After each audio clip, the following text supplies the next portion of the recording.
And with that, I would like to introduce you to Keisha and Karen, who will be going over cultural competency training and overview of best practices and considerations. And thank you so much for being with us today.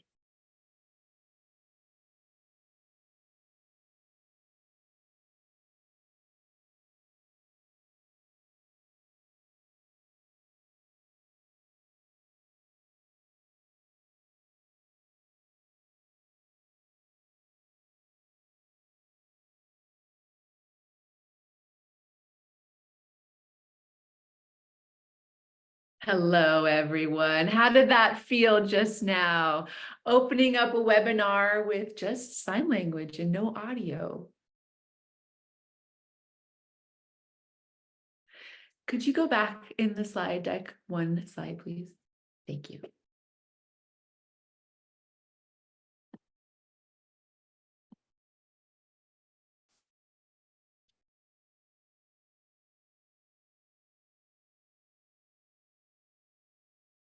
We typically will start our cultural competency trainings with only sign language and no voice interpretation. Often our participants are hearing and they don't know sign language.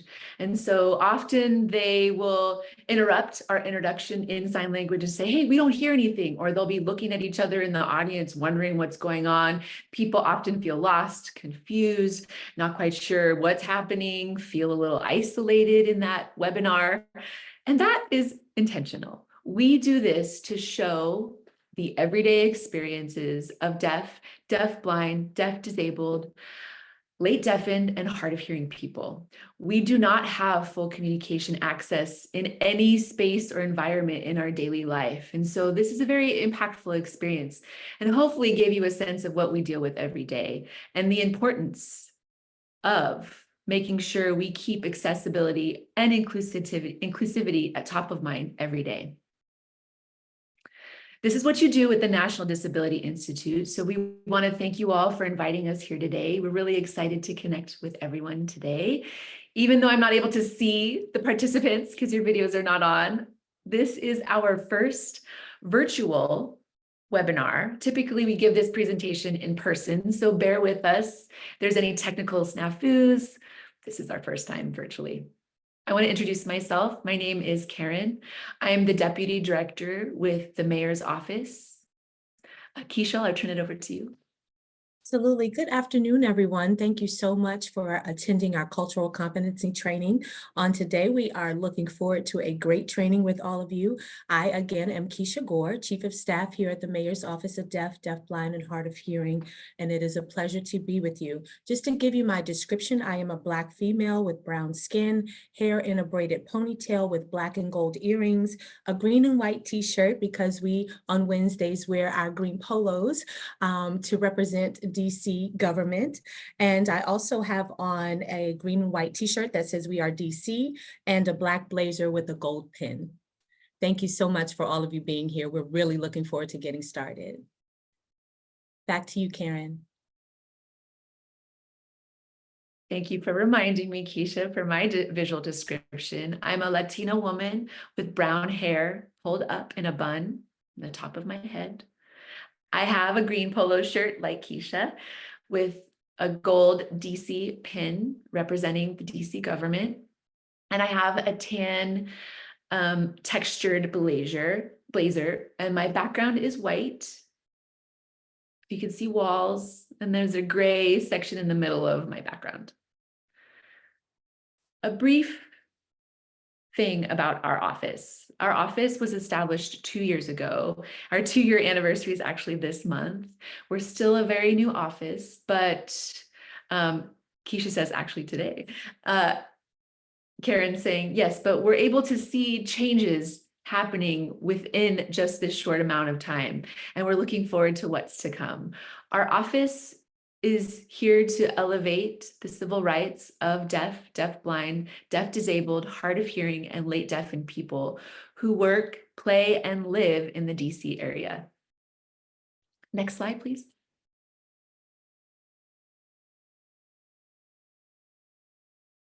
So here's a brief agenda. what today will include. We'll be talking about the intention of our webinar. We'll give a deep dive into deaf culture, some overviews, some things to think about. Looking forward to that part. We're also going to be touching on best practices, as well as coordinating accessibility, how to do it, what's needed, what you have to think about when coordinating those services, and then we'll wrap up. I do want to let you all know that this training typically is not finished within a 2-hour period. So again, we are going to try to condense the material within the time allotted, and please feel free to reach out to us after this presentation. We look forward to collaborating with all of you in any way we can. Next slide. Oh, yes. So we have a quick pre-survey to just gauge the audience and your, oh, yeah, there you go. Thank you, Lexi. Just to gauge the audience's awareness and familiarity with deaf, deafblind, deaf disabled, hard of hearing, and late deafened culture and accessibility. We want to know what you know. And then after today's webinar, we have a post survey. So people in the audience, can you take a few minutes to just open up this link with this QR code? You can use your phone, scan the QR code on the slide. It'll take you to a website that has 5-question survey. Please take the time to do that now.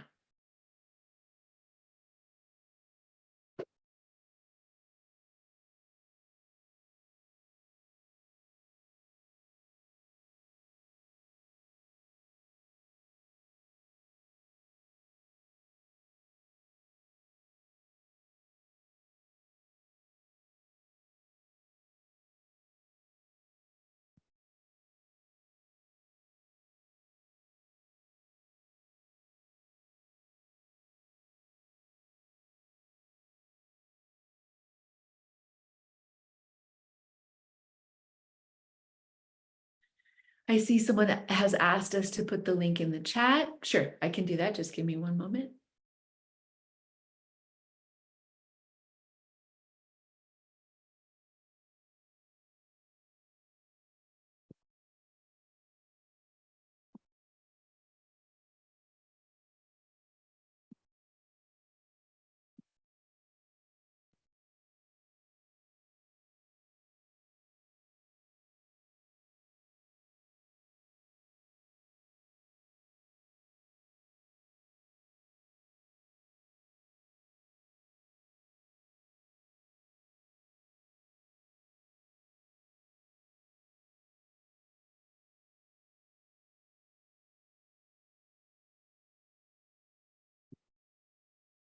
This is Deputy Director Karen speaking. So if it's easier, I just posted the link to that pre-survey in the chat for anyone that might need it.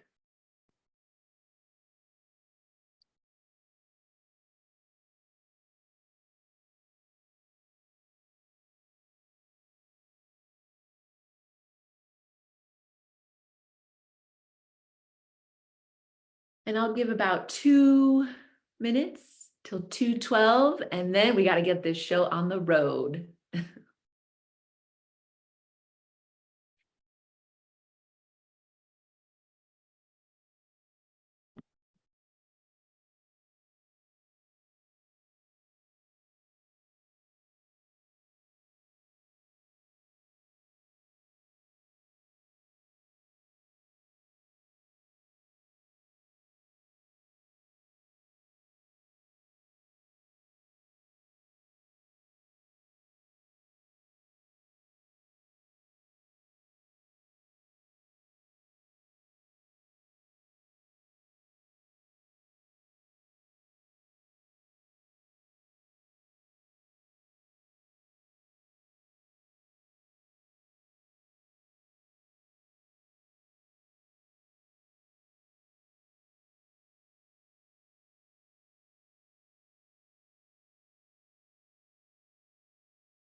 I also just added the link to our website in chat. You can see on the slide, there's a link on the bottom.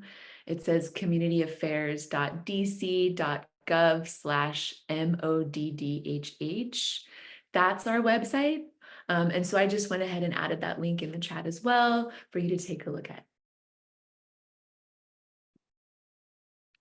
I think I'm going to go ahead and get started. Thank you all for filling out that pre-survey. Next slide, please, Lexi. So the purpose of today's training is that you all will get exposure on deaf, deafblind, deaf disabled, hard of hearing, and late deafened communities and cultures. You will have a better understanding of how to engage with people who are deaf, deafblind, deaf disabled, hard of hearing, or late deafened, whether they're employees, residents, or visitors. I know the slide says DC area, but this is applying to your local areas wherever you are in the US as well. This translates the same to your employees in your state, your visitors, the residents in your state who are deaf, deafblind, deaf disabled, hard of hearing, or late deafened. You're going to be able to learn more about how to engage with those community members. And then you will walk away after today's webinar with knowledge on how to coordinate accessibility for your workplace, for your event, for your activities. And so that's really important information that we're sharing today. Next slide.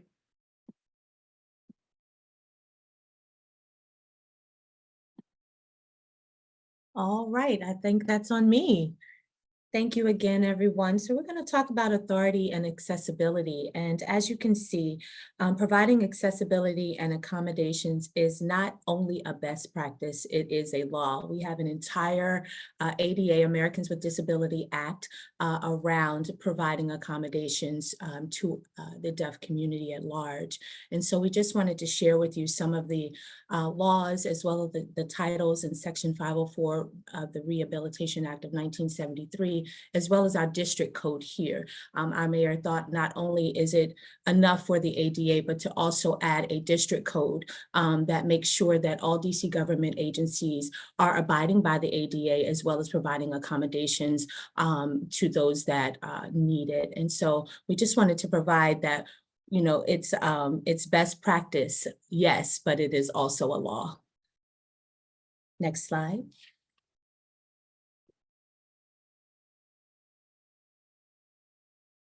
Great. So now you can see here an overview of deaf culture and what deaf culture entails. I'm going to give you a few seconds to look over this slide before I talk about it.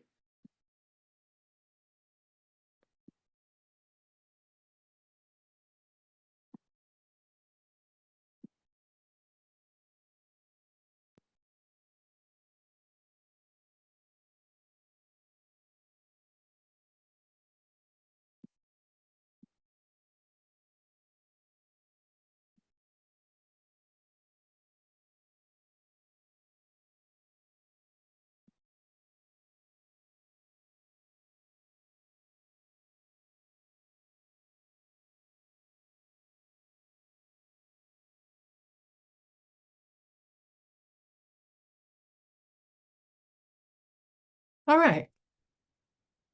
So in terms of deaf, deafblind, deaf disabled, hard of hearing, and late deafened folks, we do have a culture and we do have standard beliefs, attitudes, norms, values,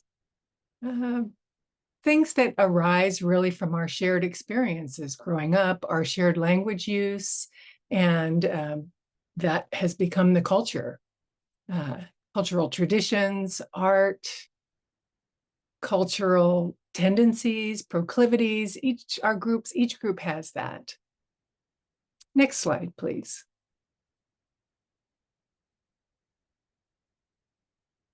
So you see here now we're getting a little bit more in depth in terms of what actually culture includes. And maybe I should, actually, I'm a little curious for my own self.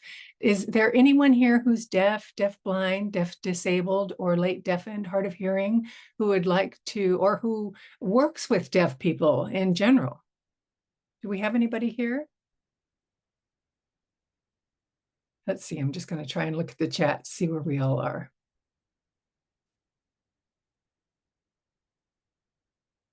Or is this your first time maybe learning more about deaf, deafblind, deaf disabled, hard of hearing, and late deafened people, our communities, our cultures? First time, I see one response. Great.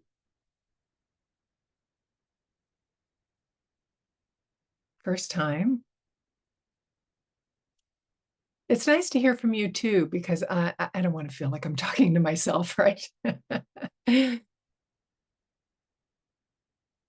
So you work in healthcare and you work with patients who are deaf. All right, awesome. So it's important to have accessibility in healthcare for sure. I know that I personally have struggled on a frequent basis to get access in healthcare settings. So back to the point at hand in terms of the environment. I'm kind of looking at two screens here, so you'll forgive me. But in terms of environment, how many of you are familiar with the deaf space? That concept, rather, of deaf space? Anybody?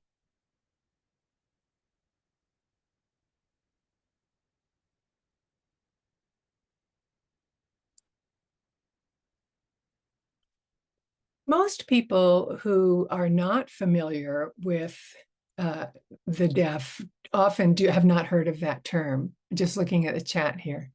So deaf space is a way of emphasizing visual transmission of information. It means that it's an open space, that the architecture is designed in such a way to include lighting, open floor plans, more spatial opportunities for movement. The setting must be such that it's is clear and open, that people can move so that they have room to sign, that there's clarity of reduced noise, visual noise, so that we can see other people signing and communicate. That's what we consider to be a deaf space.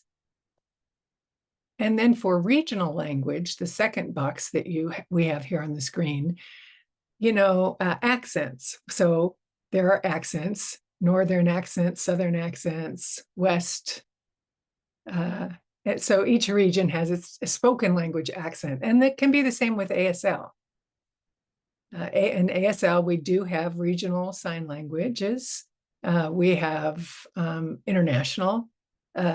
Each country has its own sign language, and in those countries, their regions have their own dialects. For social connections, it's the same with community, really. Those are related. Typically speaking, people gravitate together toward each other. So people who are the same, they speak the same language, have the same culture or similar cultural experiences, really for a support system. We all need a support system. Everybody needs that sense of belonging, of connection, of collaboration, in order to advance ourselves and our quality of life. And it's the same thing with deaf people. So you'll see them gravitating together here in DC, of course. This is one place where you see a lot of deaf people gravitating together because we have a very large community here. Technology use. We are very creative with different ways to use technology to address and resolve communication issues.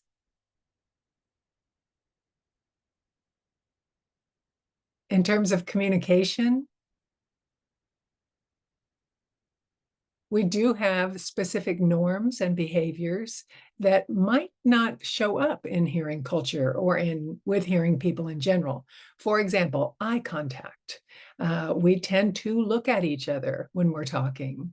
One thing that hearing people may do is look around at other things while they're talking. So eye contact is not really of utmost importance for them, but we need to make sure that we get the person's attention first before we start speaking, and then we can have a conversation. And I think that's unique to deaf culture.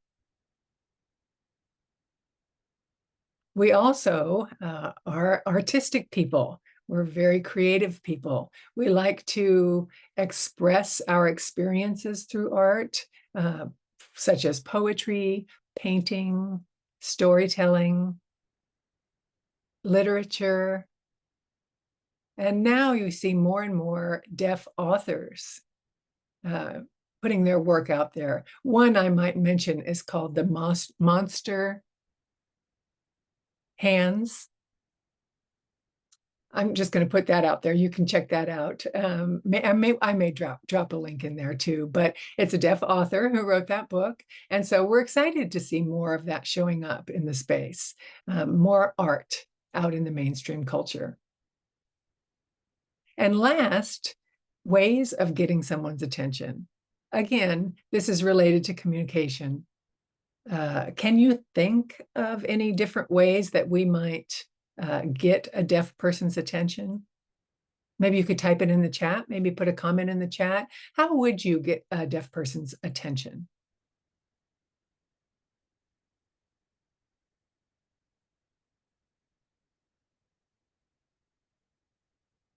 There you go. Someone said tap them on the shoulder, wave. Yes, waving up and down, tapping on the shoulder. Make eye contact and wave. Perfect. Tapping on a table. Yes. Perfect. I would like to comment on one that says waving up and down near their face. Not too close. Just remember deaf space, right? We like to have a little space, a bubble around us, so not too close in our face, but from a reasonable distance, up and down for sure. And tapping on the table, stomping on the floor, yeah. That's why deaf people are loud. We may not be voicing as hearing people would voice, but we are loud to get people's attention, right? Waving, stomping, pounding on a table or something. So great answers. And that's just a little bit. Those are just a few things about deaf culture for you. Next slide, please.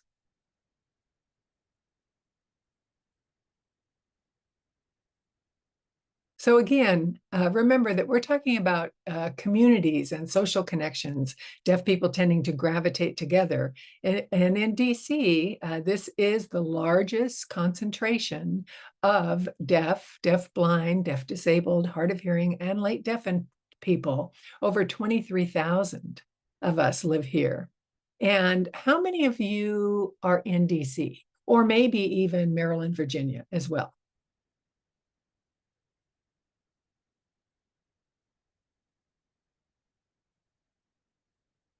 Carla, hi. Oh, Rose, hi. Yes. All right, Virginia, Central Virginia. Okay, I'm surprised. So, Amanda, you're in DC. All right, we're going to connect after this. I got some new connections. Awesome. I'm going to, oh, Hawaii, nice. All right, thank you. Texas. Yeah, Texas has a very large deaf, deaf-blind, deaf-disabled, hard of hearing, and late deafened population. Austin. Yeah, it's nice to know where you're all from. So here we have a huge deaf population, plus the highest number of service providers as well. California. I'm from California myself. Yes, there is a large deaf community on the east side of Oahu. All right. And I did an internship at Hawaii School for the Deaf and Blind. So I always have a soft place in my heart, I think fondly of Hawaii. All right, enough about that. Let's go to the next slide.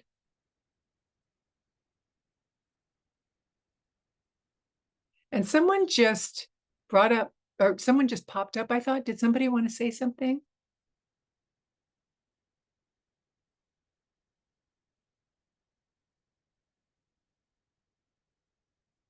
No? Okay. All right, good. Well, if you want to say something and you turn on your camera, we can turn it over to you. All right, I'm going to move forward because we're already 30 minutes in. Time has gone fast.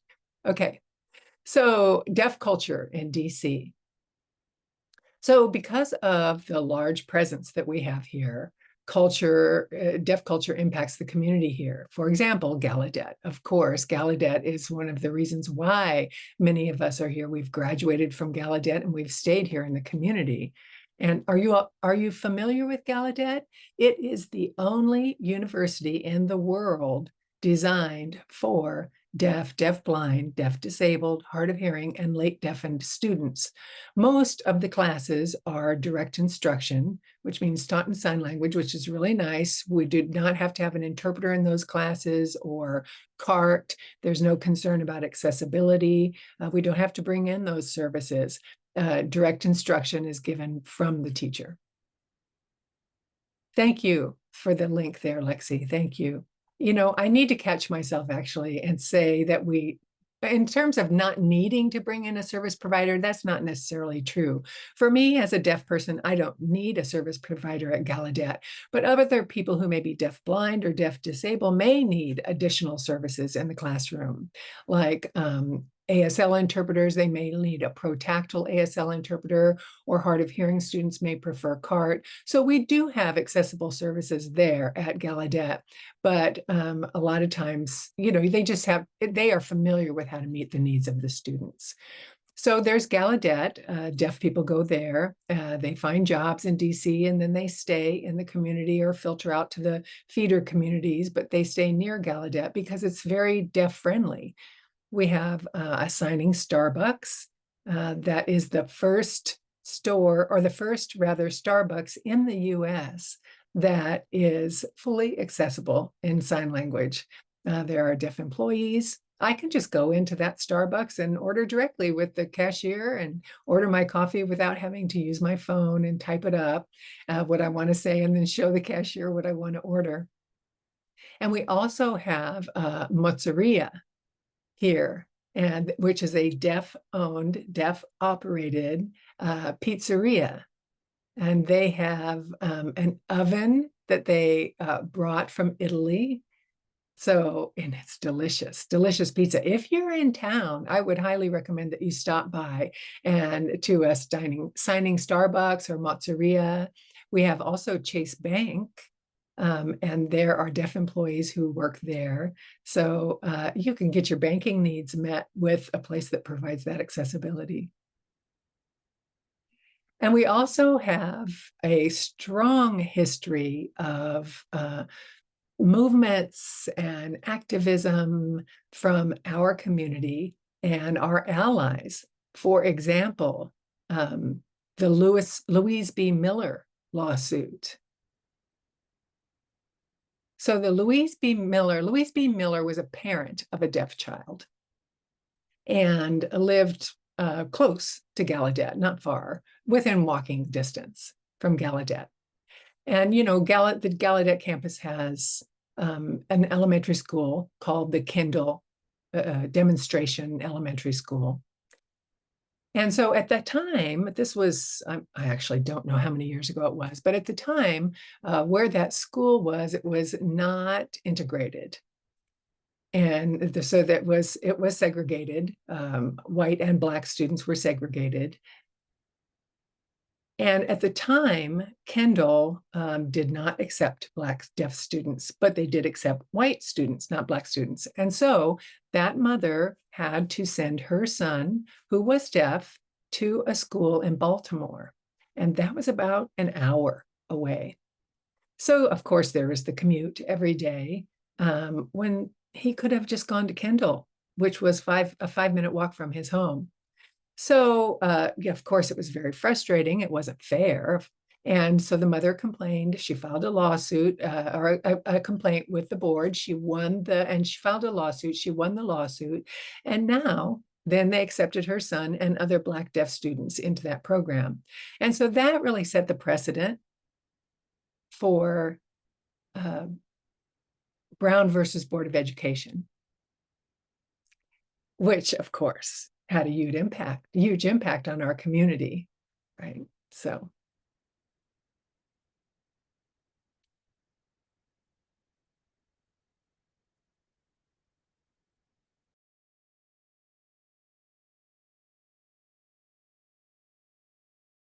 Next, you can see on the list, the Deaf President Now movement. Does anybody have any familiarity with the DPN movement, Deaf President Now? Anybody?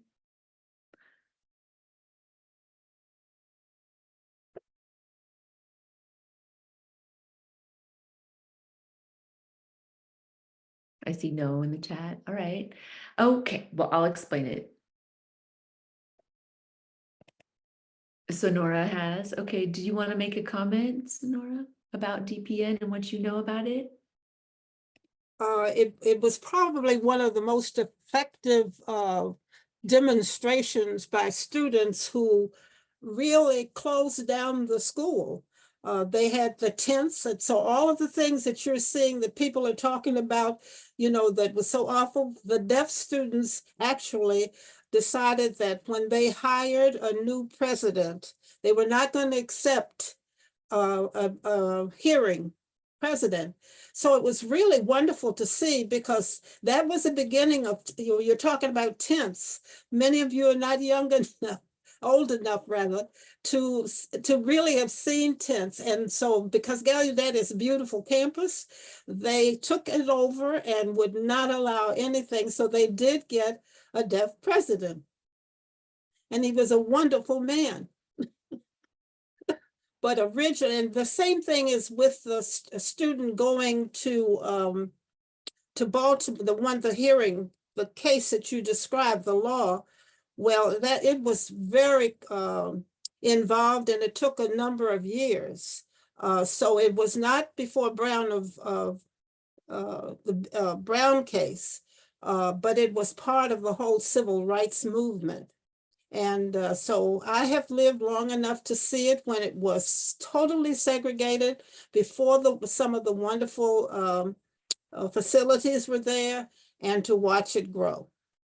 And I wanted to add to the thing is that, as you can tell, I'm a very young lady. I'm 88, and I now know what it's like to suddenly have been a hearing person, and suddenly now, and many things that we do, I have to do this to let people know that I don't hear it well, and you're not articulating well.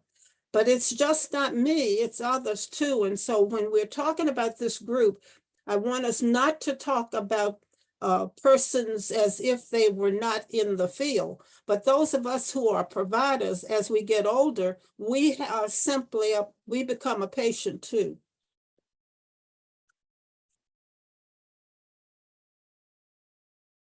This is Deputy Director Karen. Very good point. Thank you for sharing. And thank you for sharing about the DPN Deaf President Now movement. You did it much better than I could have. So yes, that set a precedence for the Americans with Disabilities Act.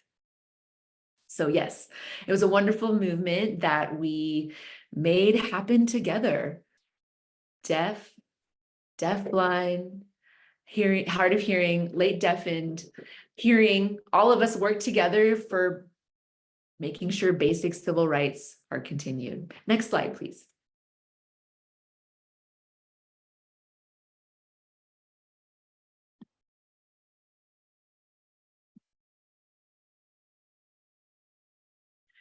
Okay, so we're going to be talking about deaf culture today, deaf communities, and the fun things that are involved with that. Now I want to switch and talk about some heavy emotional realities that are a part of the experiences and situations that deaf, deafblind, deaf disabled, hard of hearing, and late deafened people experience. So I want to start with just asking the audience, how many of you are familiar with the term autism? A-U-D-I-S-M, autism. Has anyone heard that before? Oh, I see someone saying yes in the chat. Good. Recently, someone's heard that term. Great.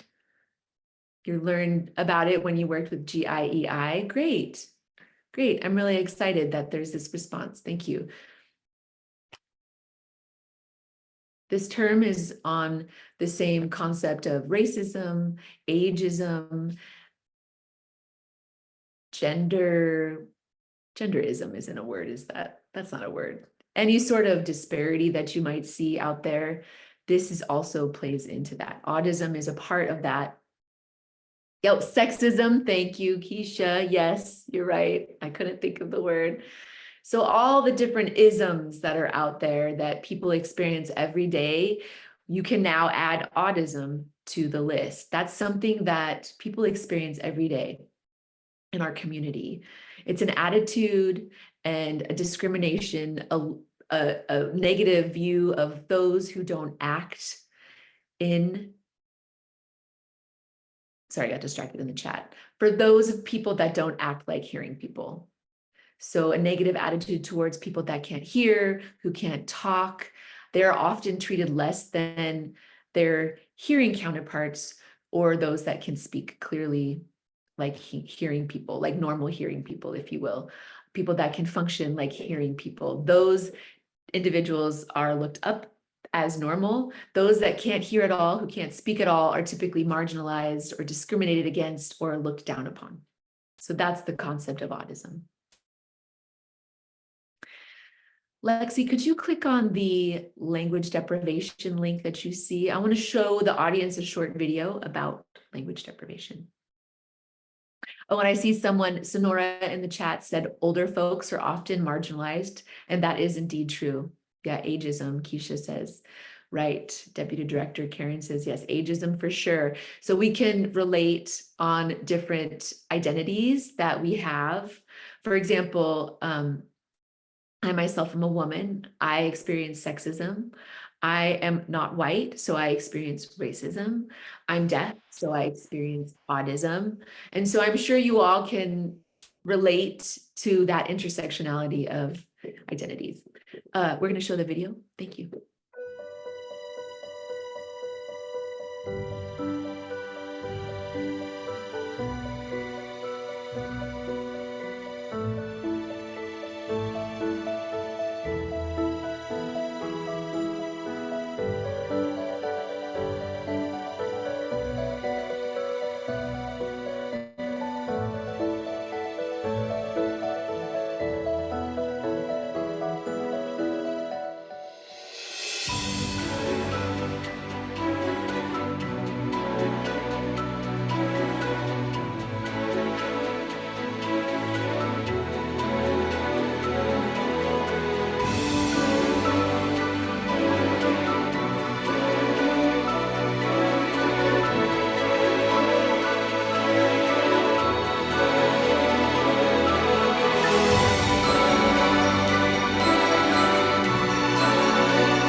Any thoughts from anyone on the video?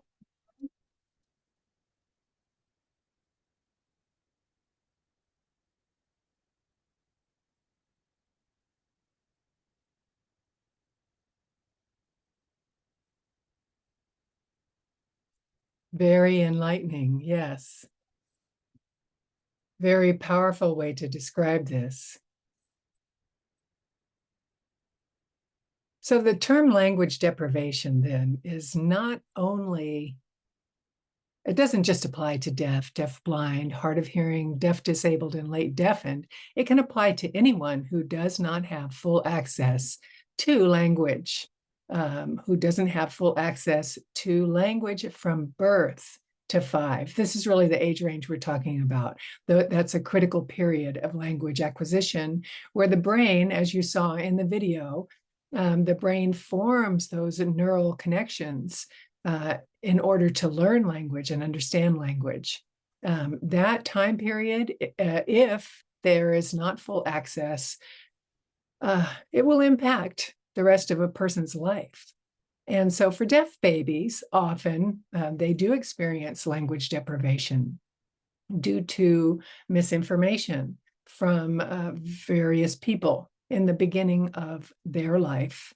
For example, perhaps doctors, maybe audiologists, maybe different service providers, maybe giving the parents misinformation that will then impact the baby's language acquisition. So often, deaf babies, I'm looking at the statistics here, 96% of deaf babies are born to parents who don't know sign language.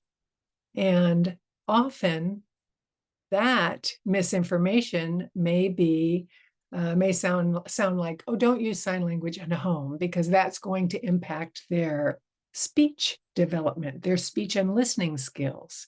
So their parents are advised to only focus on spoken language, listening and spoken language, which goes back to the concept of audism, because listening and spoken language is prioritized as being better than sign language, when really they're both languages that should be seen equally.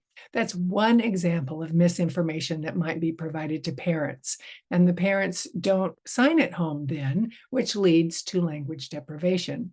There are many, many different examples of why language deprivation happens. We don't really have time to go down that rabbit hole, but suffice to say that it's a reality of many deaf, deaf-blind, deaf-disabled, hard of hearing, and late deafened people in the world today. They experience language deprivation, and because of that, they struggle for the rest of their lives. Next slide, please.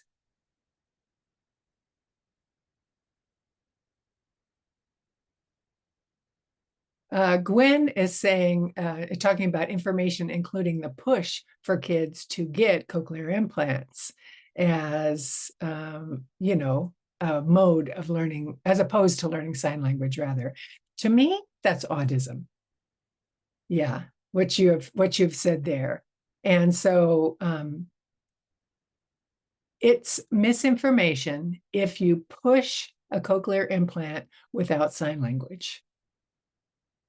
Why not both? Both. For me, I have my personal opinion about cochlear implants. That's my opinion. And I'm not going to go there. But the point is that it's not about one or the other. It's both. Give the child, the baby, full access to everything. And then that way, they'll be developing a strong language foundation. And then as they grow up, they make those decisions. What about preferences for communication? That will be on them. But often, doctors or medical personnel will push for a cochlear implant without sign language, and that is audism. Yes, both should be done together. Anything else? Did you want to add anything, Keisha?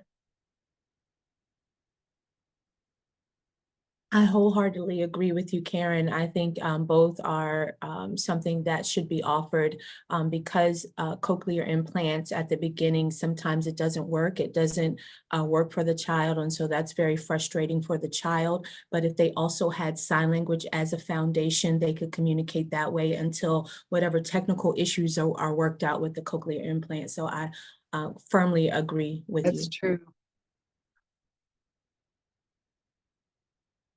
Yes, that's very true. Good question. Good comment. So deaf babies, well, let me back up just a little bit in terms of this flow chart here. And this is what typically happens. So a deaf baby, it doesn't have full access. No, let me back up one more time. So doesn't have full hearing access. It doesn't mean if parents or guardians are speaking and interacting with the baby, the deaf child may be missing critical information, important words. They're missing that because they're deaf or hard of hearing. And so then because of that, they don't have full access to language, and they're not able to acquire language as a foundation. And so they struggle. And with that, then that leads to language deprivation or delayed access to language. From there, that leads to gaps, those deficits in cognitive development, social, emotional development, and school readiness. And then that leads to eventual reading and academic and social struggles.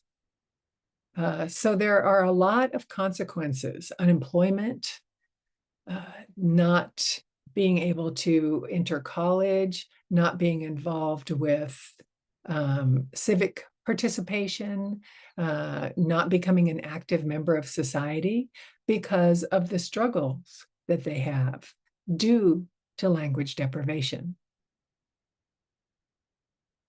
And on the side here, you can see there are some statistics that say the average reading level among deaf adults is 3rd to 4th grade.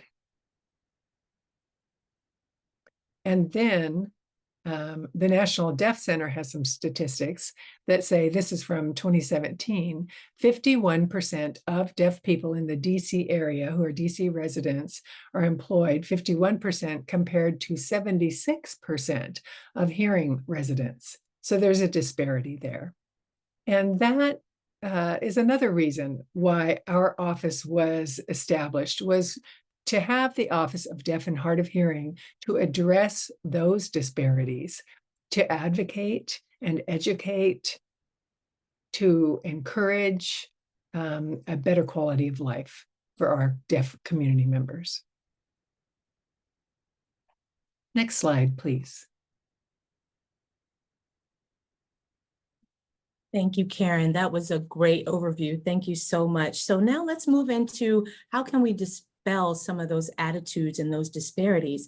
And one would be recognizing the varying degrees of communication modes that deaf people, deaf, blind, deaf disabled, hard of hearing, late deafened, and deaf hard of hearing young people or the community experiences.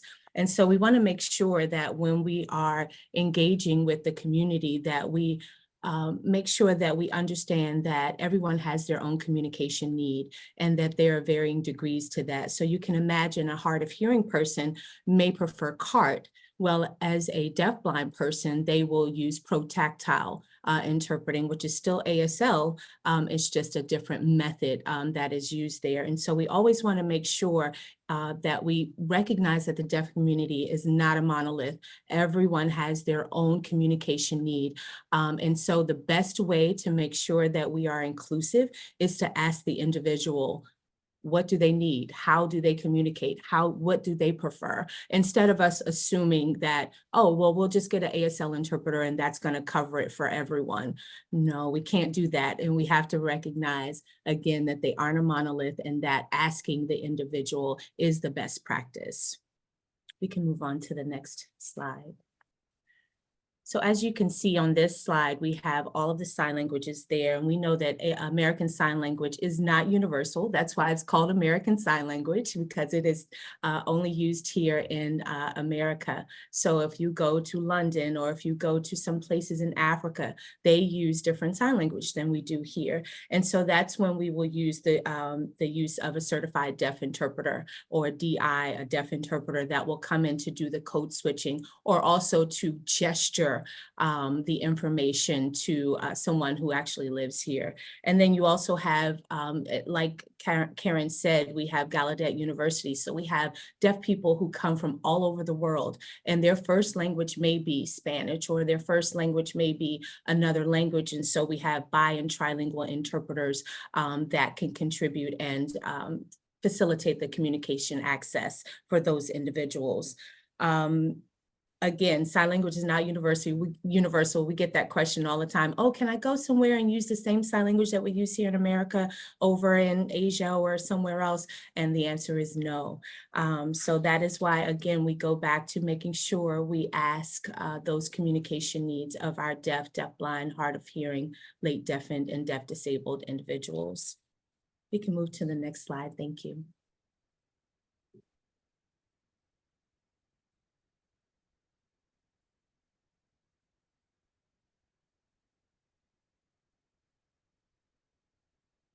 So you can see here on the slide different types of auxiliary aids and assistive technology devices that are used within our communities.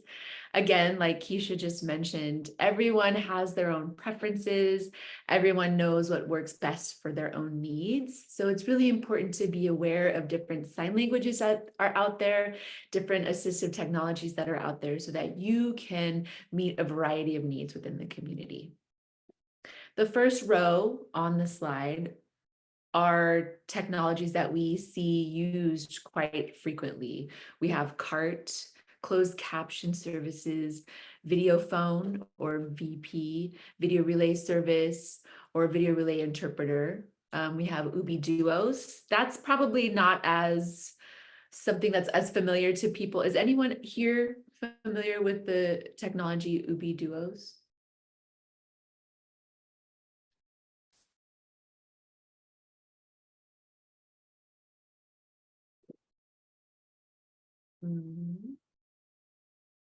Someone put in the chat that they know of it, but they don't use it, okay? So it's basically like two machines that you put next to each other. Really, it's two keyboards that you put next to each other.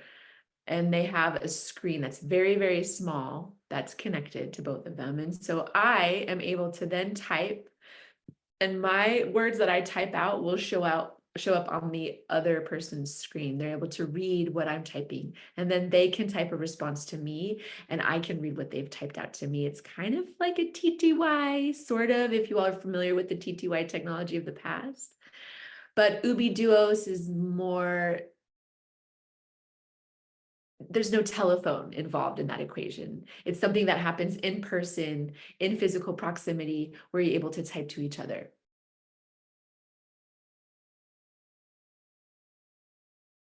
So let me give you an example. Let's say I'm sitting at the front desk with my Ubi Duos technology, and a hearing person comes in, and we're obviously not able to use the same communication method, so we can use the Ubi Duo.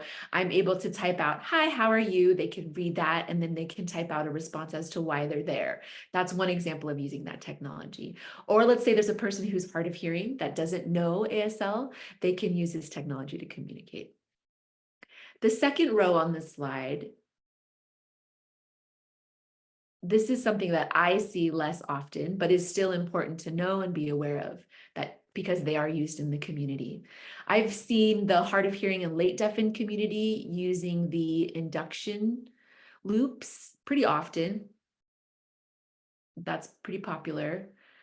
That's relevant. The TTY, it may be an outdated technology at this point. It really just depends on who's using it.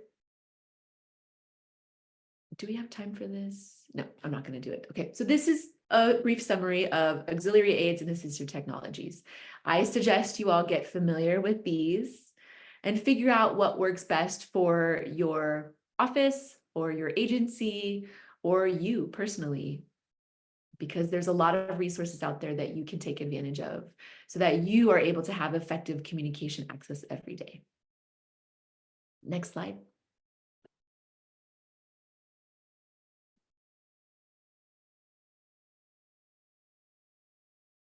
All right, so I want to dive a little deeper into an explanation of what each identity means and entails within this community. So like Keisha mentioned, deafness is not just one type of identity that means the same thing for everybody. It's very unique and individualistic.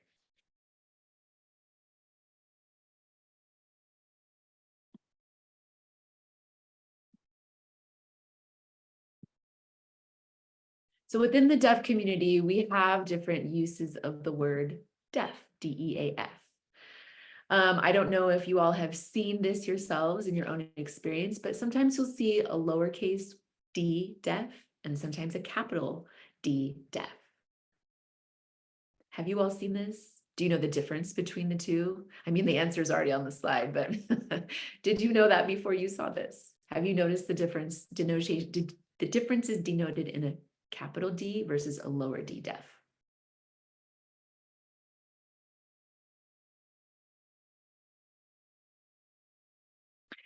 Well, the answer is on this slide, like I said, anyway.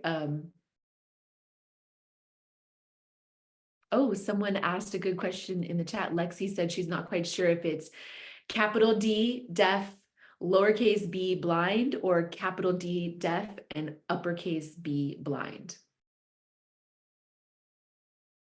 So I typed out the right answer in the chat. It's typically both D and B are capitalized. That's the proper way for deaf, blind. So where do I begin with this? Because this can be controversial as a topic within our community. So let me try to summarize the point of this. So lowercase d, deaf, like the slide says, typically will refer to anyone with any degree of hearing loss. They're deaf, lowercase d, deaf. That's used in the medical field. People will be diagnosed as DEAF, lowercase d. When you have the capital D for DEAF, that's more of a cultural connotation, a cultural relevance. Capital D, deaf, means pride in that identity of being deaf, of being a part of the deaf community, of having deaf culture, of using American Sign Language, being proud of your identity, your community. That big capital D, deaf, denotes that pride. So that's the summary of the differences between the two. On the slide, you also see certified deaf interpreters being mentioned, CDI or a DI. DI means not certified deaf interpreter. We often will use an ASL interpreter that's hearing and a deaf interpreter at the same job assignment. And that is done because, Keisha, do you want to give a brief explanation about the use of a hearing interpreter and a CDI or DI?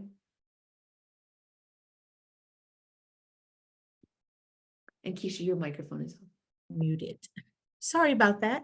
Sorry about that. Yeah, so typically we use a CDI when we want to make sure that the message is clear and is in as much accessible language as possible. And so we will put a hearing interpreter with a deaf interpreter. The hearing interpreter will hear the information, interpret that information to the DI, and the DI will do what we may call code switch or switch that information into a more accessible sign language for everyone so that it covers a broader range of those that may experience language deprivation or either use a lower register of sign language so that that message becomes accessible for all. And it may not cover everyone, but it definitely does provide a huge range for those individuals that are watching the message. Thank you, Keisha. Beautiful explanation. So it's really important for you all, if you are a service provider, for example, or you work with the deaf, deafblind, deaf disabled, hard of hearing, or late deafened individuals in your state, don't assume that an ASL interpreter, hearing ASL interpreter, is enough. It might not be.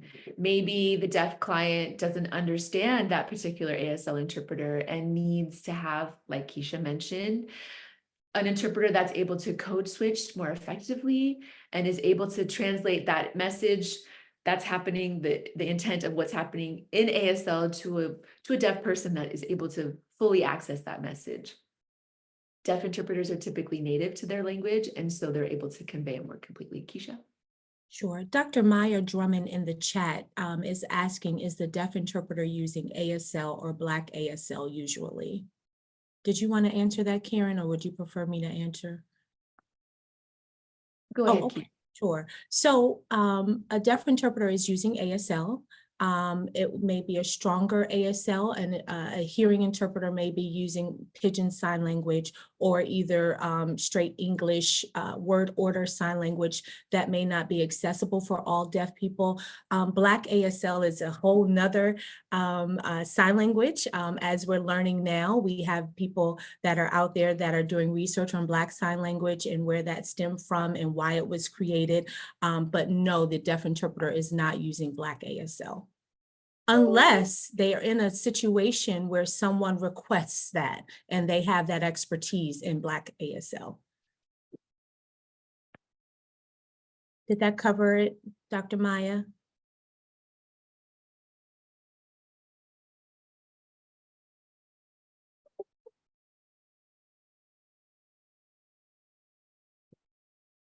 Perfect, thank you. Thank you. Thank you, Keisha. Next slide. Oh, I see a message in the chat from Sonora. Give a history of accepting ASL as a replacement of foreign languages required in colleges.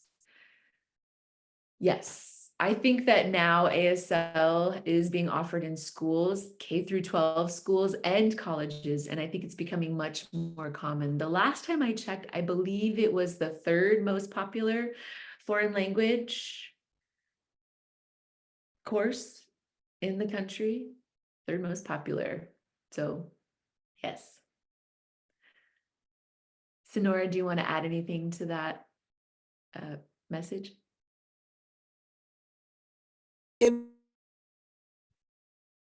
Muted. You're muted, Miss Sonora. It's interesting to me, of course. I remember when persons that were deaf or hard of hearing, etc., still had to complete the foreign language requirement.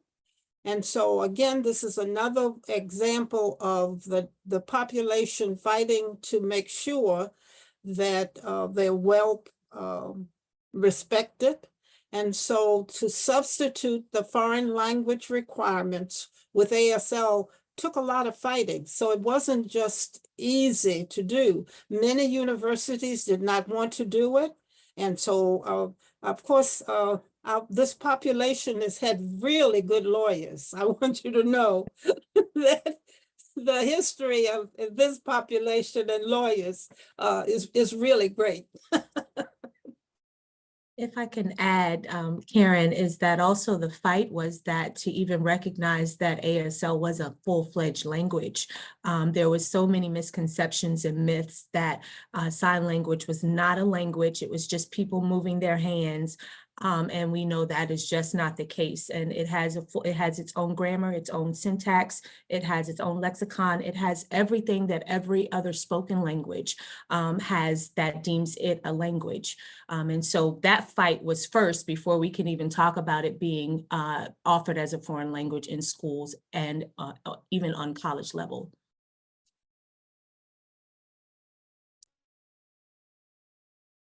Yes, absolutely. Very true. We've come a long way, but we still have a long way to go. Yes. Yes. All right, so I want to talk about some considerations for deaf-blind individuals. These are people who have any degree of hearing loss plus vision loss. And that could be a range of abilities, and that changes from person to person. Some people have Usher syndrome. Some people have different medical terms for their particular vision loss or hearing loss.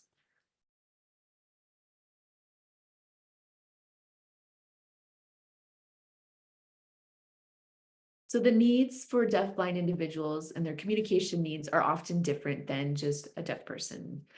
A deaf-blind person may prefer using protactile sign language, which is more of a tactile, so on the body, a touching type of ASL. I could show you, but I'm not able to because I'm by myself here. But basically a hand is put on another person's hand and you can give feedback on the shoulders, on the back, give social cues. Let's say if a person is walking by that person, you can denote people moving in a room on that deafblind person's back to give environmental information. If the audience is laughing, for example, you can give a cue on the back with your hands kind of going like this to show that the audience is laughing. So protactile sign language is different mode of communication than ASL, and it gives the deafblind individual visual cues from the environment that they're not able to get otherwise. Let me just look at my notes really quick here.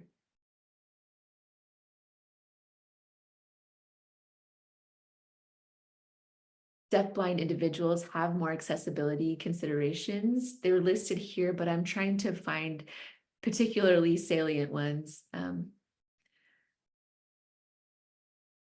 For example, font size is an important consideration. Color choices for contrasts in your PowerPoint presentation is really important. For your advertisement or your flyers for your event, color contrast is really important. I'm still learning this myself. We just had a deafblind intern in our office that worked with us. They were a student from Gallaudet University, and she taught us so much about accessibility when it comes to deafblind needs. We miss her. She's gone. We're still learning from her, but this is something that we have to practice every day. So even though I've been a part of the deaf, deafblind, deaf disabled, hard of hearing and late deafened community, I'm still learning about a variety of different needs and specific accommodations that this community needs. Someone in the chat said a TPG-I is a free color contrast analyzer that could be used offline. Oh, interesting. I'll keep in mind that resource. Thank you, Gwen. Dr. Drummond says that she has seen protactile ASL done by someone on someone's back for a soccer game to show where the person was on the field with the ball. Yes, it's pretty fascinating to see that. Next slide.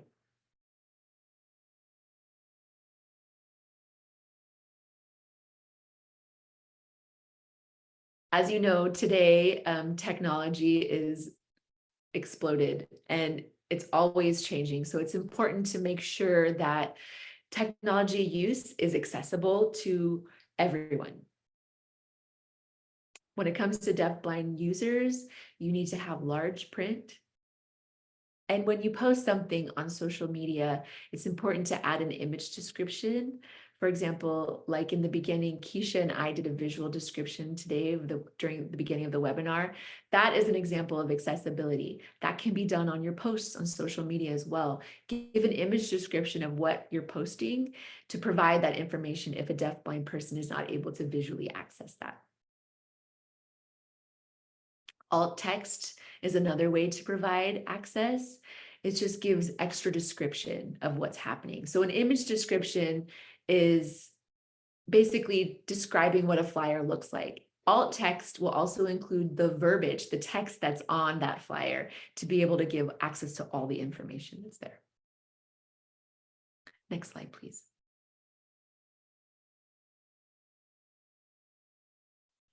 I'm going to skip this slide. Mobility canes denote the level of vision that the person is using.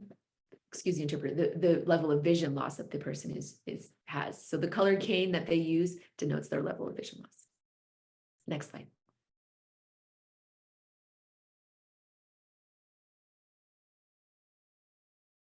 Okay, so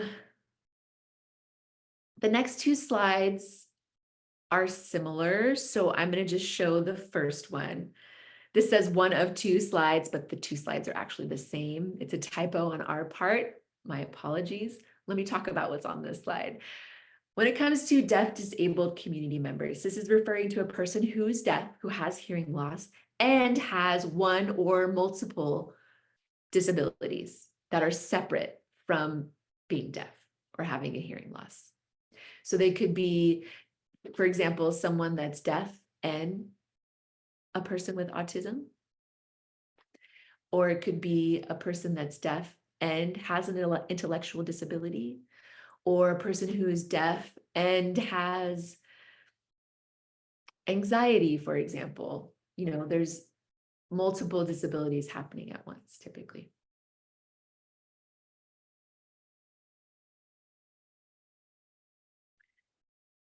I noticed that people who are familiar with, let me say this again. So I see this often in school settings, like K through 12 environments.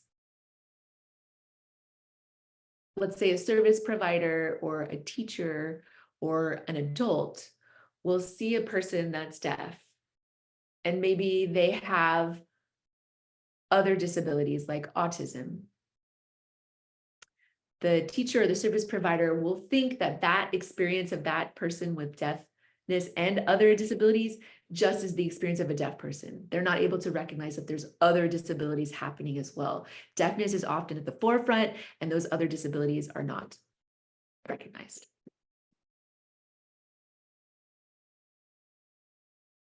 Deaf disabled individuals are often overlooked and marginalized within our own deaf community. We have one organization here in DC called Deaf Reach, and they work closely with the deaf disabled population to provide a lot of support, resources, and so on and so forth to really elevate the deaf disabled community. And that includes, we have 2 housing facilities where deaf disabled people are able to stay if needed. Next slide, please. Oh, it's the same one, so you can skip this one. Thanks, Lexi.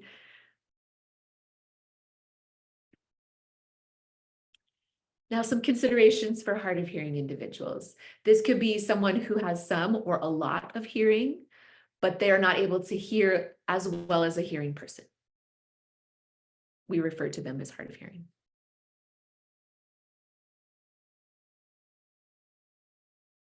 This can also refer to a person who has hearing loss, but has no connection to the deaf community. Maybe they say, I'm hard of hearing, I just function in the hearing world, and I have no ties or connection or investment in the deaf community. Hard of hearing can mean both of those things. We also have a population called oral deaf. And oral deaf individuals basically are people, well, we see this a lot less now, but historically, deaf students in a K through 12 environment were not allowed to sign. They were not allowed to use sign language to communicate with each other. If they were, they would be slapped with a ruler. And so they were forced to use an oral method of communication. So they're deaf, but they're learning how to speak and lip read, but they're not really able to understand what they're hearing.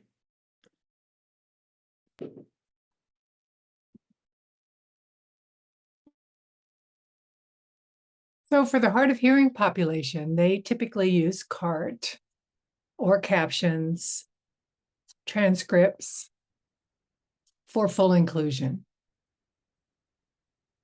And I do see a question here. Does auditory processing disorder fall under hard of hearing traditionally? My answer to that would be that I'm not an expert, but my assumption is no. And the reason I say that is because they may not have a hearing loss. They just have a different way of processing auditory information. So their hearing may be intact. So for instance, if a child goes to an audiologist, they may show that they have hearing within the normal range. But, you know, I don't know. Now that I think about that, they may be missing out on some of that information so that their results, their hearing results may show that they are hard of hearing, but it's not necessarily what's broken. It's just a different way of processing information. I hate to use that word broken, by the way. Don't repeat what I just said. But that is a hot topic in K-12, actually, in K-12 settings and early intervention as well. Because we have programs for deaf babies. And I remember several babies or toddlers, young kids who had auditory processing disorders, and they wanted to be part of our programs because they benefited from sign language. They could communicate just fine with sign language, but they had difficulty with hearing and spoken language, or listening and spoken language. And so our schools were often in a bind because we weren't able to accept them because they didn't officially have a diagnosis of being deaf. Some programs are okay and they will admit them, but some will not. So it can be a toss-up. It's a good question, actually, and I do not have a definitive answer for that. Keisha, did you want to add anything to that, or? Keisha, you're muted. That's why I wish we were in person. I'm so sorry I didn't have my audio on. But no, I think you answered it beautifully. I don't have a lot of information on that as well, but I think what you provided was sufficient, and then we can do further research just to see if there's more information out there. And we'll provide that to NDI so that we can pass that information along. Yes, yes. And I think that the concept of disorder is a fairly new one. So I'm hoping that I think that it's been a few years since I've been in early intervention. And so hopefully now the research has caught up to it, that there's more information available, that there are more recommendations for that population, because I think we're seeing that show up more often. It's more common. Next slide, please.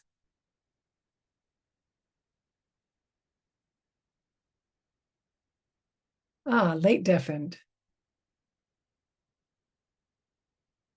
I looked at the chat there. So in terms of late deafened, typically these people are born hearing with normal hearing, and they hear within normal limits. They fully function as hearing people, and then they lose their hearing with age. Right.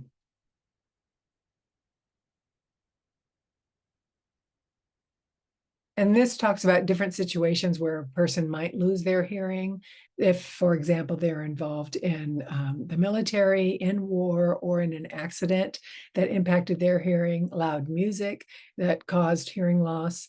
And so for that population, they typically don't know sign language because they've grown up as a hearing person. They heard within normal limits. They often then rely on CART, captioning, transcripts for full inclusion. Now, keep in mind that they may be able to speak fine because they grew up hearing and they have had full access to speech and hearing, and so they just might not be able to hear anymore. And that, of course, often confuses many people because many people are saying, well, you speak just fine. Why can't you hear me? Or why do you need an interpreter? Or why do you need CART? So they're challenged in that regard. So I can speak, but I can't hear you is really the answer. And you have to believe what the person is saying when they say they need the accommodation. And Sonora said an example of treatment division because of insurance and payment issues. Yes, definitely. Definitely. Insurance is often the barrier to receiving services for sure. Next slide, please.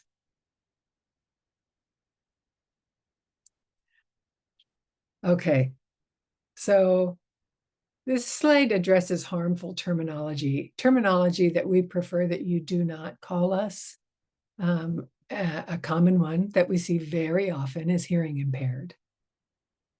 Please don't use that term. It's outdated. It just is not, it doesn't feel like it's a fit for our community. Our community prefers deaf, deaf-blind, deaf-disabled, hard of hearing, or late deafened. Other examples of words that we prefer that you don't use, for example, deaf and dumb.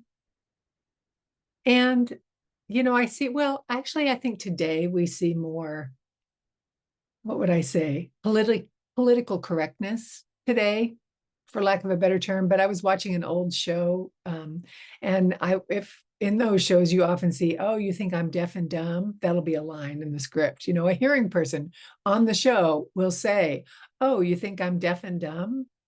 And it's kind of, you know, like, you know, the message that that sends in mainstream media is a reflection of the attitude that people have about deaf people. Looking at the chat here.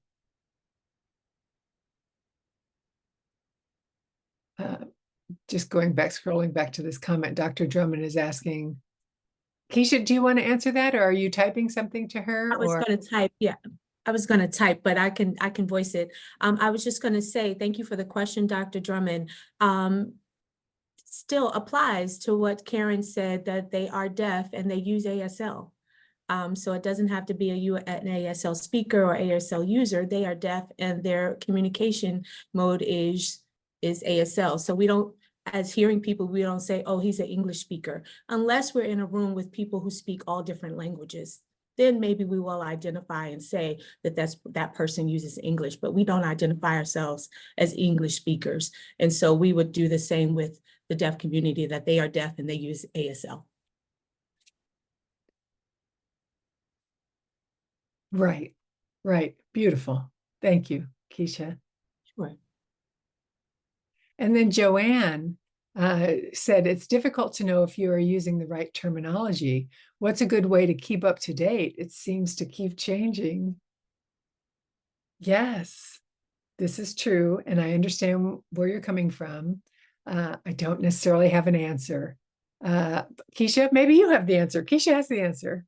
Well, I don't know if I have the answer, but we are always a resource to you. Our office, anytime you feel like, you know, what's the right terminology, or am I using this incorrectly? Let's check in with MODA and see what they have to say, because we do have our hand on the pulse of the people, if you will let me say that we have deaf people who work right here in the office. All of my colleagues are deaf. I'm the only hearing person. And so I'm always checking in with them like, oh, did I say that right? And I'm a 24-year-old veteran interpreter, and I'm still, you know, making sure that I'm using the right terminology. So I can imagine someone who doesn't have a connection to the community on a constant or consistent basis may feel like, oh my gosh, I'm going to say something wrong. And deaf people are so gracious and so loving that they'll just correct you and then move on. They won't be mad at you. They won't feel offended. They will feel offended, though, if you tell them that they should be using something else. So let's let them do the leading and we follow. Right. Yes, perfect. So if those of you in the audience who are not from DC, or who are in DC, you can always reach out to, if you're not in DC, you can reach out to your local community. You can maybe Google deaf agencies in your community, or maybe you know deaf people, maybe, and reach out to them, right? And they'll be happy to interact with you, give you advice on whatever the question is. And then Gwen says, I follow a lot of deaf influencers on LinkedIn, and that's where I get a lot of updates. You know what? Again, I mean, social media is powerful. You can see deaf people on social media. You can reach out to them for up-to-date information. And now I will say that not everything that's shared on social media is correct. Just a caveat. It's the same with everything, right? Social media, you can't believe everything you see there. And so take it with a grain of salt and then verify. Verify right. with your trusted sources, like our office. Absolutely. All right, next slide, please.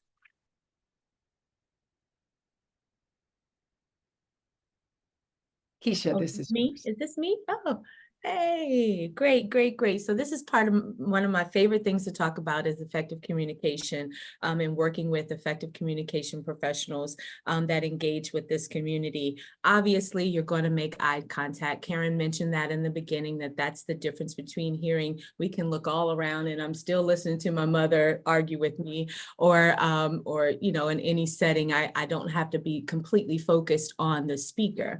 And so we're always going to make sure that we make eye contact with the individual. We also want to make sure that we're patient with the effective communication professionals, just as you would with a deaf, deafblind, deaf disabled, hard of hearing, or late deafened individual. And when we talk about effective communication professionals, we're talking about the interpreters. We're talking about CART. We have beautiful interpreters on this call with us today, Lisa and Janina, who have been doing a fabulous job. Our CART captioner, Leora, who is doing a wonderful job. And so we also want to be patient, because a lot of times technical things happen. We're trying to make sure the person is pinned properly, that the deaf people are able to access the information. So we always just want to put patients first, and also be as detailed as possible when we're actually setting up our events. We want to make sure that we have all the information so that we're able to identify the appropriate amount of effective communication professionals that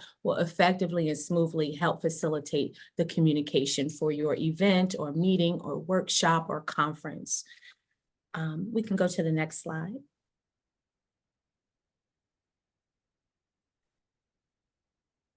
Oh, this is me. So, I did want to add for the ECP, Effective Communication Professional, that program used to be housed under another agency that was called Sign Language Interpreting Program, SLIP, SLIP, if you will. And so then that was moved over under our office, and we recognize that we provide ASL interpreters, to provide CART, provide Protactile. And so it's not necessarily just sign language interpreting. So we changed the name to Effective Communication Program. That's where that came from, as same as Effective Communication Professional, because to me, it's more inclusive. For our office, it feels more inclusive, more accessible. We take into consideration different communication needs. And so just putting that out there, if in your areas you have sign language program, you may consider expanding that to include more services and better services for the variety of needs that are represented by these communities and these different populations. Deaf, blind, hard of hearing, late deafened, and deaf disabled. Did you want to add more, Keisha? I was just saying, thank you, Karen, for sharing that. Yes, I missed that. Thank you so much for sharing that. No, that's fine. Now on this one, this one, I've got the answer there. I don't know why I have the answer on the sheet. I don't know, you can see, or I wanted to see your feedback first, right? So, but the answer is already there on the slide. So if you were to have an individual from one of these communities, deaf, deafblind, hard of hearing, late deafened, deaf disabled, showed up at one of your events or your agency, how would you engage with them?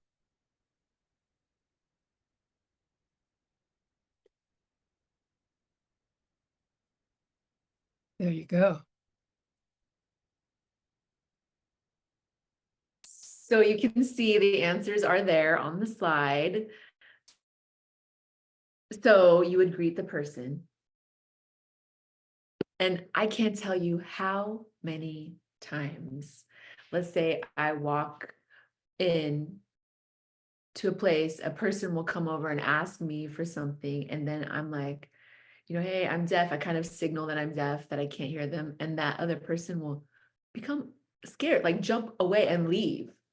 I mean, obviously they could help me and I could help them if maybe they would change their mode of communication, text on their phone, write it out on a piece of paper, gesture, don't be afraid. My point here is that in saying this, don't be scared if a deaf person shows up into your office. Don't freak out. Just relax, be cool. Just be like, oh, hey. Maybe in your head, you're going to be thinking, oh God, I don't know what to do. That's fine. Just follow that deaf person's lead. They may already have a note written out already on their phone that they're ready to show you, to tell you what they need exactly. If not, you can be assertive and think of different ways of communicating with them. Like, for example, writing out communication on a paper and with a pen, or using your phone to communicate, gesturing. Those are different strategies that you can use to figure out a way to communicate in that initial contact with a deaf person. And then if that initial contact leads you to realize that you need perhaps an interpreter to facilitate more communication, or CART services or other types of accommodations, other types of effective communication professionals, then you can go ahead and tell that deaf person, hey, can we schedule a meeting? I'll figure out some logistics for accommodations that can be present at that meeting. And more often than not, deaf people are really understanding of that request. I think that's it. Oh, let me give you another situation. Let me give you an example. Oh, we only have a little bit more time left. Okay, thank you for the time check. Keisha's saying we think we're good. Okay. Let's say I show up at your event with an interpreter. Please engage with me and not my interpreter, okay? The interpreter is there. I know that you can look at both of us, that's fine, but let me give you an example. This happens quite often. The hearing person will look solely at the interpreter and talk directly to them, and they'll say, oh, tell her, referring to me, this, and that. Or they'll ask the interpreter information when those questions really should be directed towards me as the professional. Often the hearing person will disregard me as the deaf person and engage with the person that's speaking to them. I don't know why it is. Maybe it's comfort level. I don't know. But please try to avoid engaging with the interpreter and disregarding the deaf individual. Talk directly to the deaf person. The interpreter will be there to help facilitate that communication. They're the expert.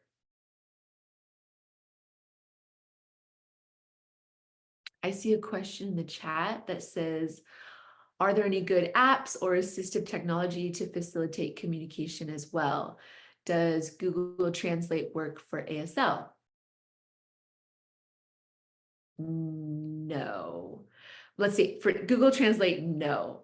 It really depends on the auditory input to the device. So the Google, let me say this again. If a person is speaking, there are voice recognition apps out there that can translate it in English into text, but there's no translation into a signed form of Google Translate. Those voice recognition apps are not always accurate. For example, CART services are incredibly accurate because it's a live person listening to the interaction, transcribing it. But if you have auto captions or AI doing it, typically it's not very accurate. I mean, you can do it, you can make do, it's better than nothing, but it is not preferred as a mode of communication.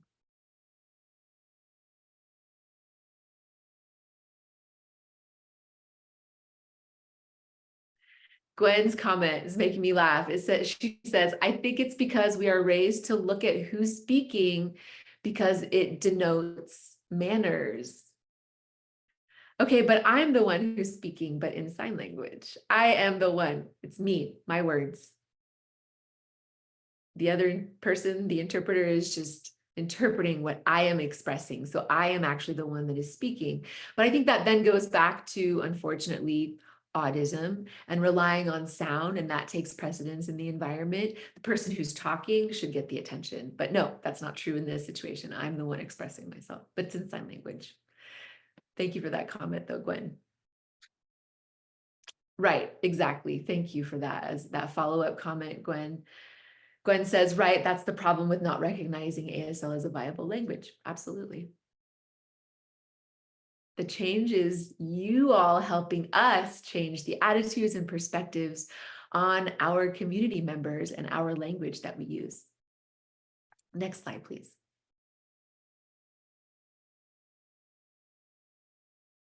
How many slides do we have left? Let me just do a quick check on my end.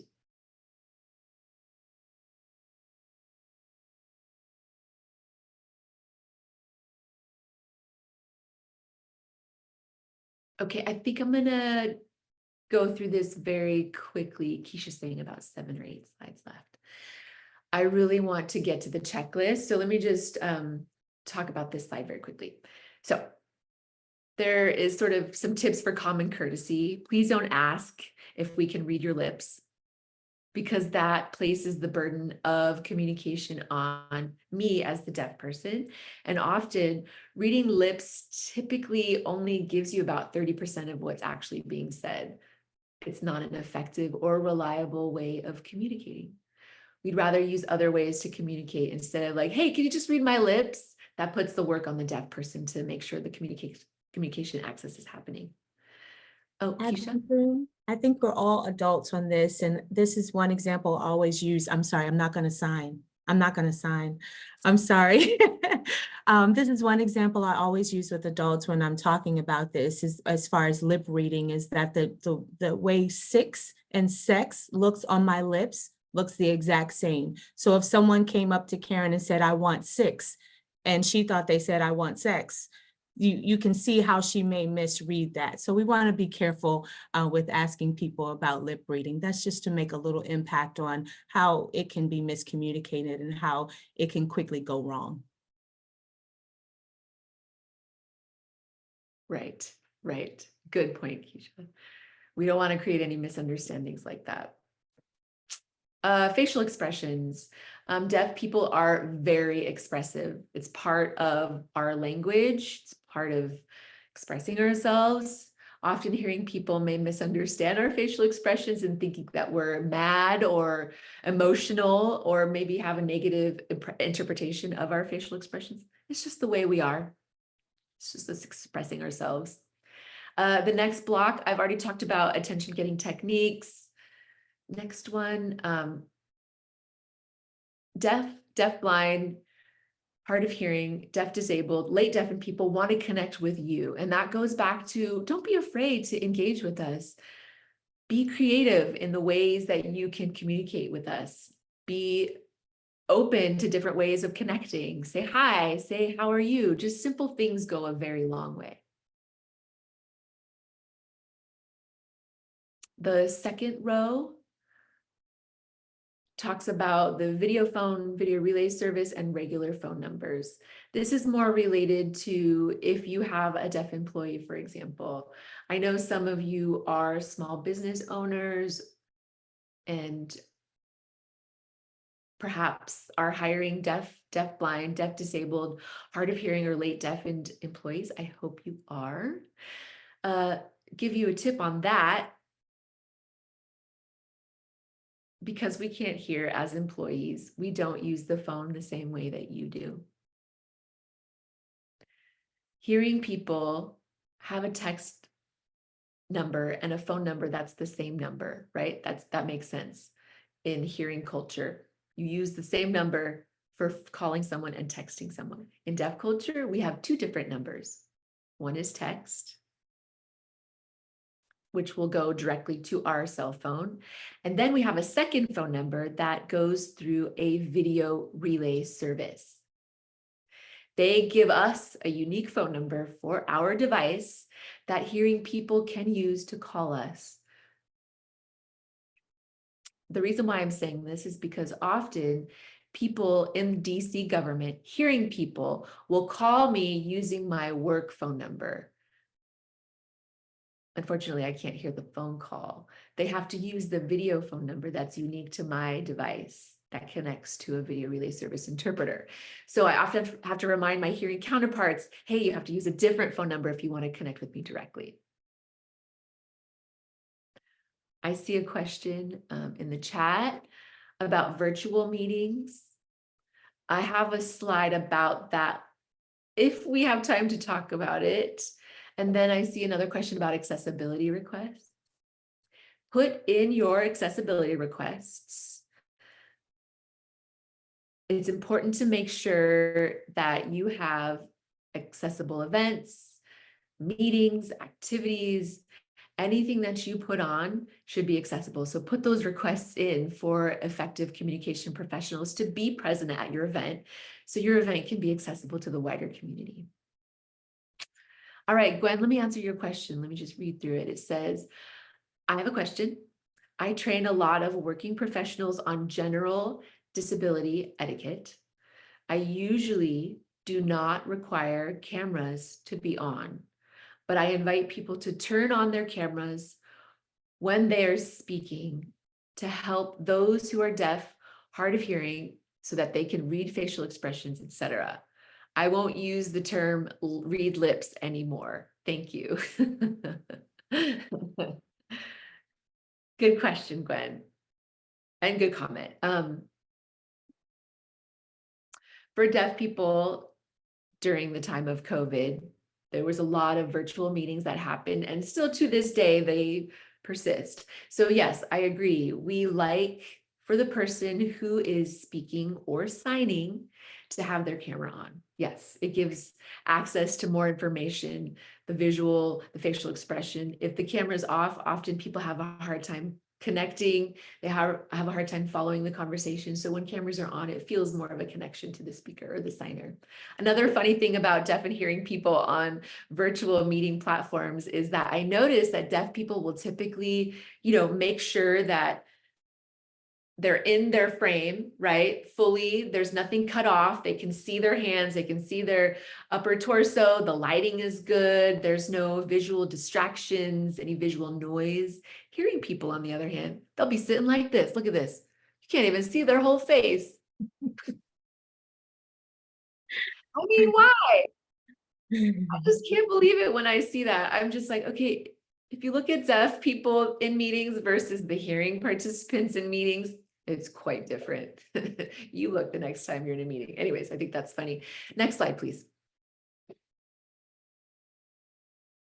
All right, so let's talk about the accessibility checklist for meetings and events.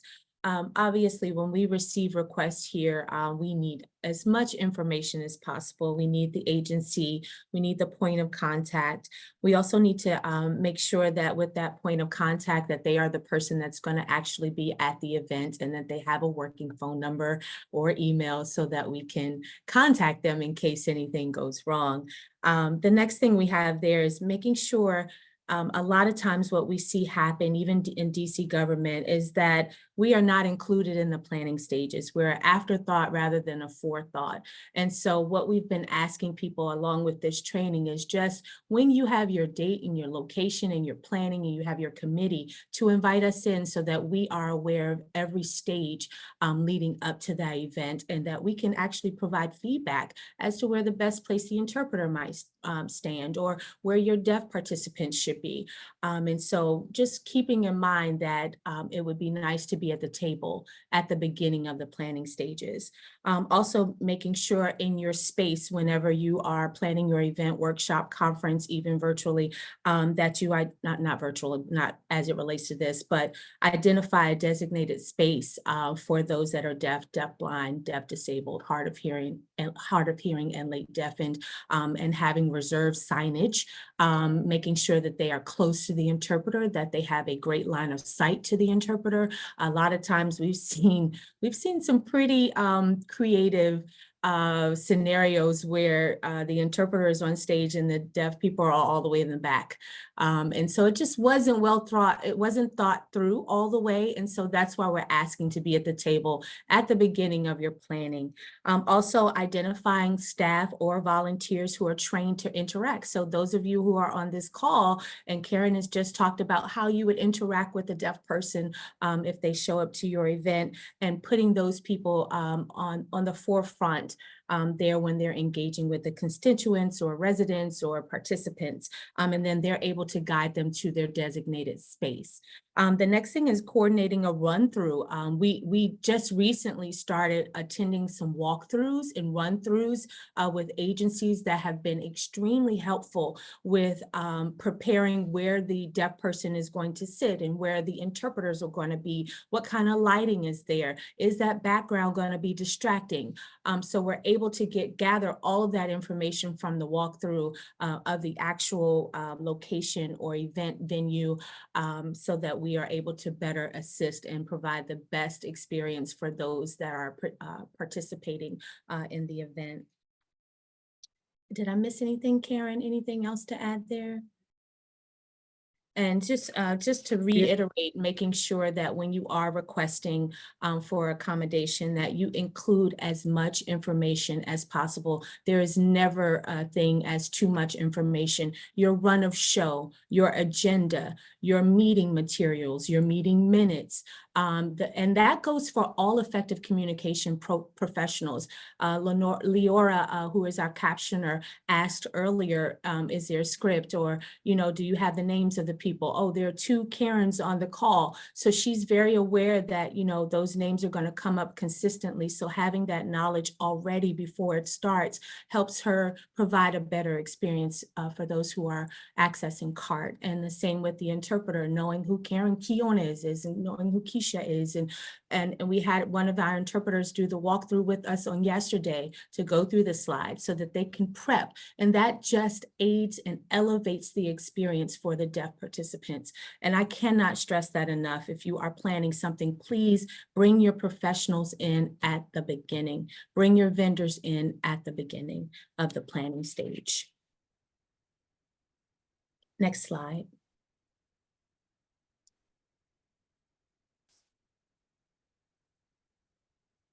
I'm looking at the time and I see that there are a couple of questions.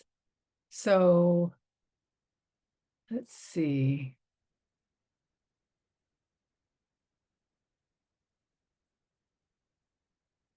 I think that maybe we'll skip this one. I'm sorry. Maybe we'll skip this and then go on to the next one. Next slide, please. Yeah, we'll skip that one. However, I encourage you to contact us. Feel free to contact us after this if you have more questions. But yes, the next slide. Next slide, please. Oh, let me see. Where's the one that I wanted to show?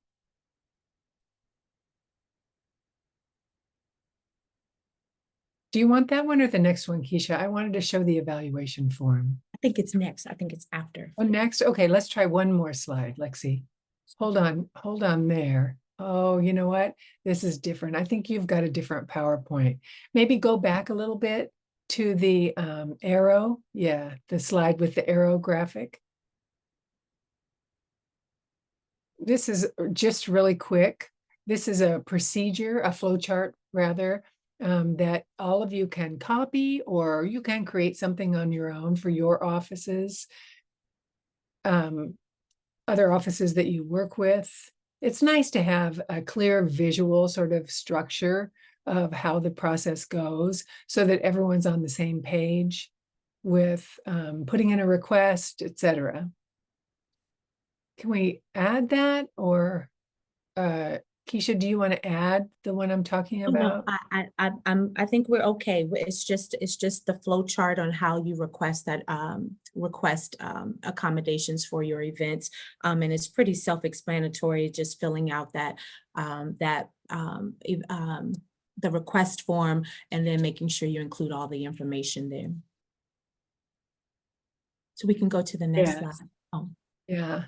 And then also we had another slide. We do have a slide, but it's not in this PowerPoint. I think we might have 2 different versions of the PowerPoint, but the point being that we do have effective communication professional evaluation form.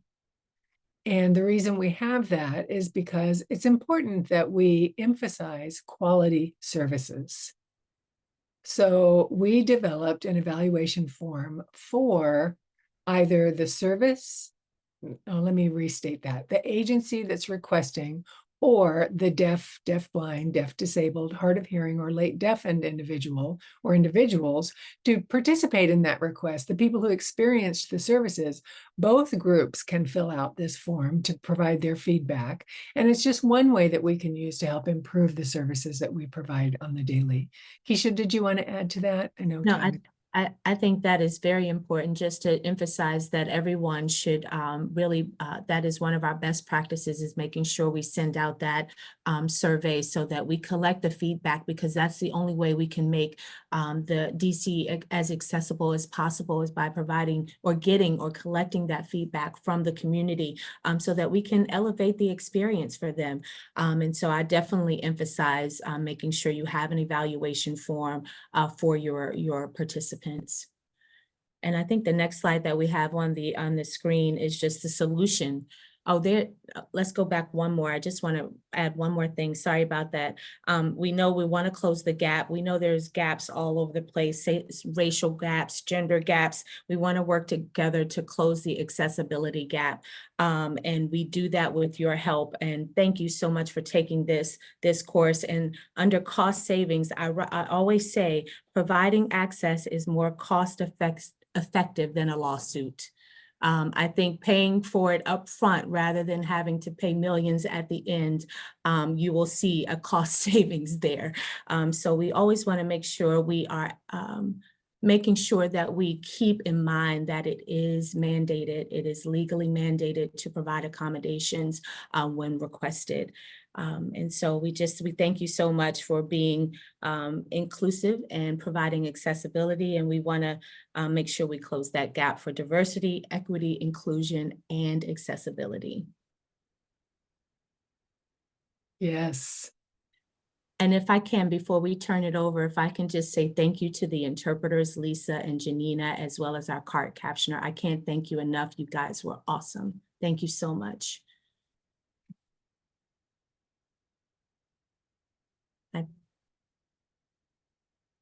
Perfect. So I think that we can use the last 7 minutes by my clock to answer. I think there were a couple of questions that came up that we didn't answer. Let me go back up.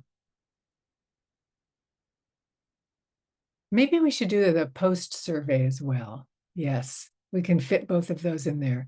Let's go to the post survey, and then I can talk about the questions too. So we do have a question on here. Let's see if we can read it. Dr. Drummond typed this question.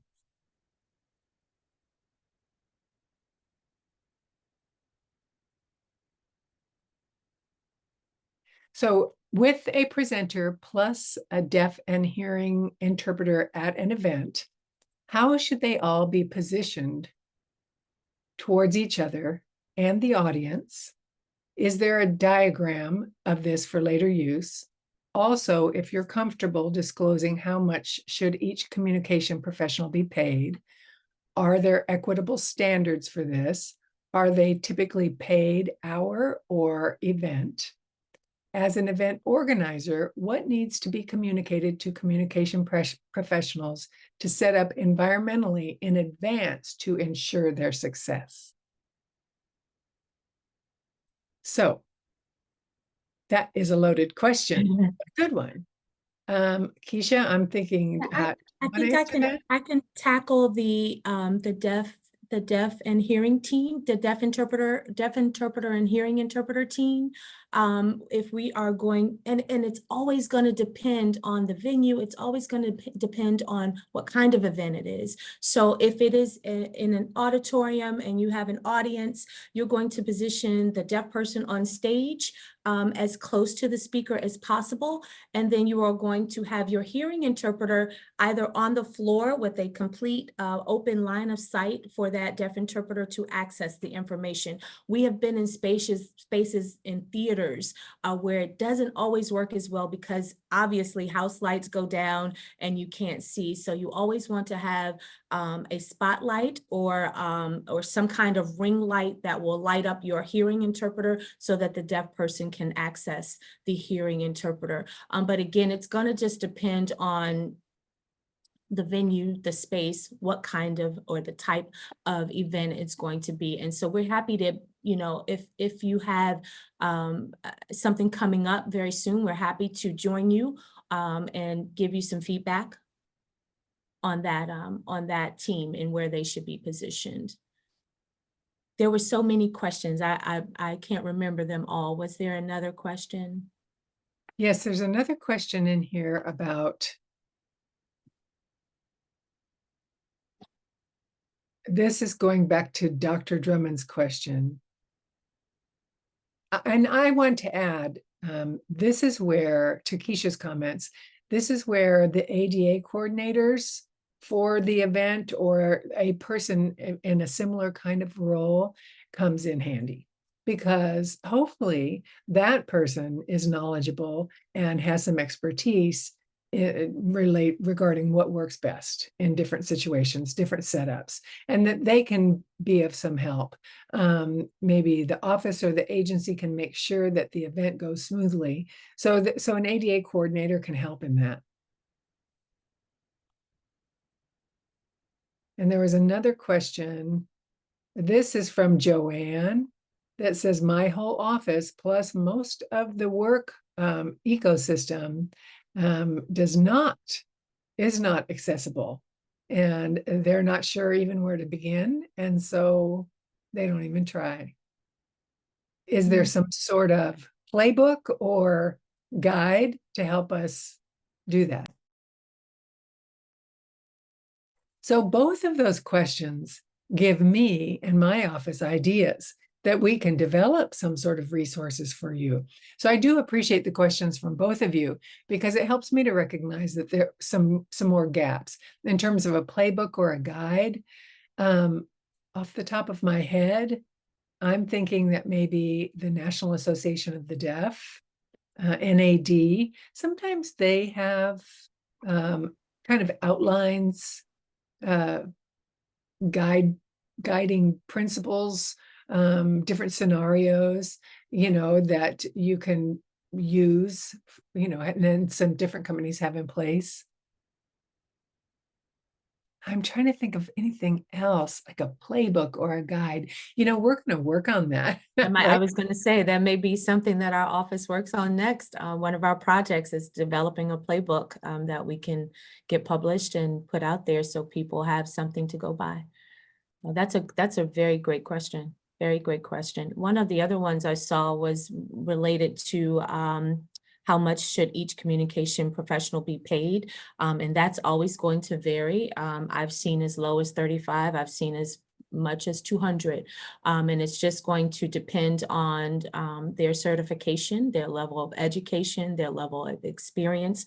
And so the median, I think, is usually around 60 ish that I've seen here in the DC area. And so, yeah, that it will just depend on that. DIs and CDIs tend to charge a little bit more. And so you'll see that, and that is industry standard. Now,